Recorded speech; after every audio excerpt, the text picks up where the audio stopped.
Allah says, وَقَالُوا, and they said, referring back to the disbelievers and the mushrikun, referring back to them, they said that Ar-Rahman has taken a child. These people actually said, Ar-Rahman has taken a child, Ar-Rahman has offspring. Allah in ayah number 89 reprimands them and says, لَقَدْ, no doubt, most definitely, جِئْتُمْ, you have come with. لَقَدْ جِئْتُمْ, no doubt, most definitely. How could you do something? How could you say something like that? How could you bring something so horrible? Shay'an, something, shay'an, iddan, something so wildly inappropriate. Iddan means something that is inappropriate, and it's so inappropriate that it induces or it demands a response from people. Ayah number 90, Allah subhanahu wa ta'ala says, تَكَادُ السَّمَاوَاتُ, you people have done something so horrible, it's causing a riot amongst the creation of Allah. When people say things like Allah has a son, Allah has children, and they make shirk of this nature and this level, the other creation of Allah are appalled. The other creation of Allah are infuriated. Ibn Abbas radiallahu anhuma, he says that all of the creation of Allah are fearful of committing shirk of Allah. All the creation of Allah are appalled and infuriated at the act of shirk, and there's only one creation of Allah that has, whether you call it the audacity or whether you call it the obliviousness, the stupidity to be able to do shirk with Allah, and that is, subhanAllah, the human being. That's that same idea that's mentioned in Surah At-Tin. The human being can be the best of the best, or the human being can be the worst of the worst.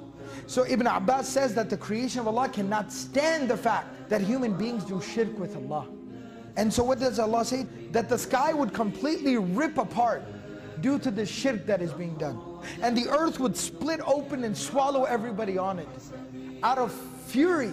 And the mountains would come crashing down. When something huge falls, and it falls so hard that it not only does it make noise, but it kind of shakes the ground. You know, so imagine like a building being demolished. When a building is demolished, it shakes the ground around it.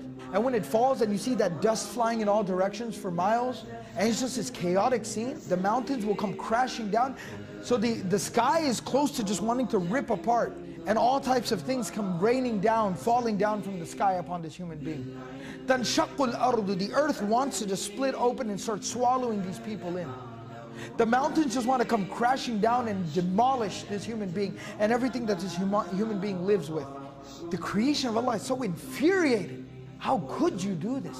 The heavens and the earth and the mountains are just so also angry with this human being. You are abusing such an unbelievable trust and amana from Allah.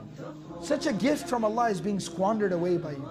This creation of Allah doesn't even want to provide that ceiling and that protection. The sky is a protective ceiling. The sky says, I don't even want to protect you anymore. The earth has been put to the service of the human being. Walk around on it, grow stuff on it, build stuff on it, do whatever you want with it. The mountains are there as pegs. That the mountains have been put on the earth so that this earth does not shift around with you on it. So all this creation of Allah that is serving this human being says that we are just disgraced to even be serving this type of a creation of Allah, who would disrespect and disobey Allah to this extent and this level. But then finally, what do we realize? We see shirk going on all around. We see Allah being disobeyed all around.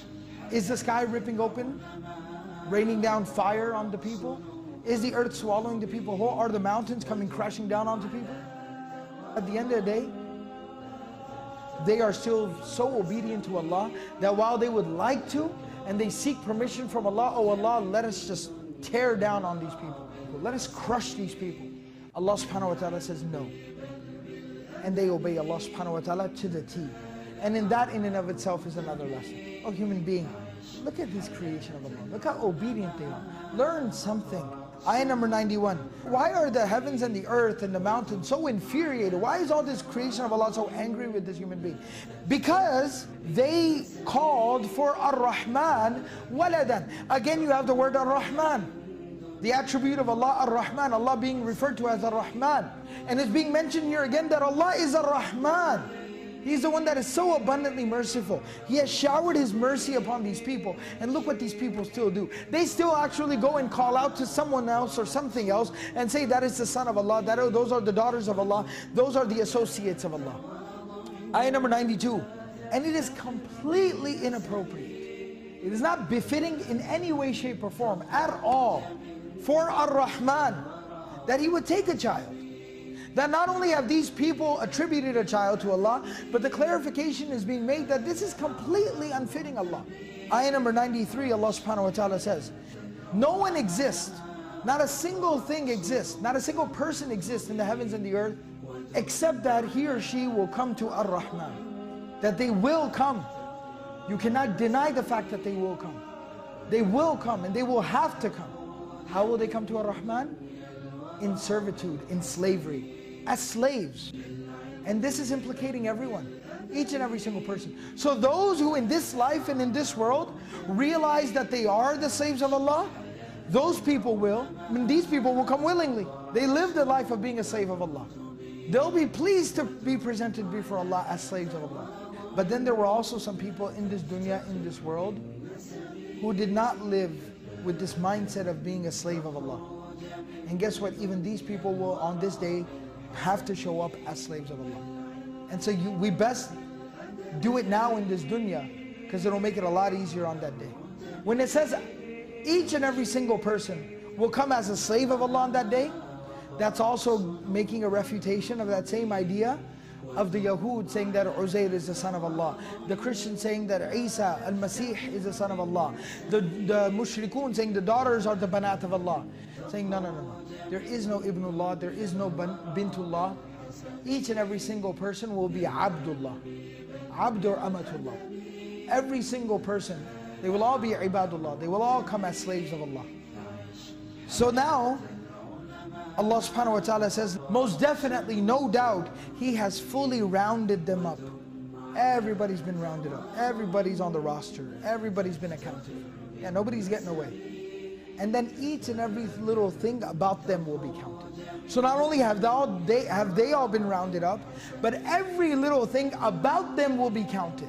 And so now this is referring to what they said, what they did, their actions, their deeds, their disbelief, their shirk, their good deeds, their prayers, their iman, their a'mal, whatever it is, good or bad, every little thing that anyone ever did, everything is accounted for. Whoever did a simple thing of good, the smallest amount of good will see it. Whoever did the smallest amount of bad will see it. So not only have they been rounded up, have they been put on the roster and fully accounted for, but everything they did has already been taken completely into account. There's a full detailed record of everything they've done. And I've talked about multiple times about that book of deeds and that record. Allah subhanahu wa ta'ala then says, each and every single one of them will come to Him, Yawm al-Qiyamati, on the day of judgment, individually. And of course Allah subhanahu wa ta'ala knows best. May Allah give us all the ability to practice everything we've said and heard. Subhanallahi wa bihamdihi, subhanakallahumma wa bihamdik, nashhadu an la ilaha illa anta, nastaghfiruka wa natubu ilayk.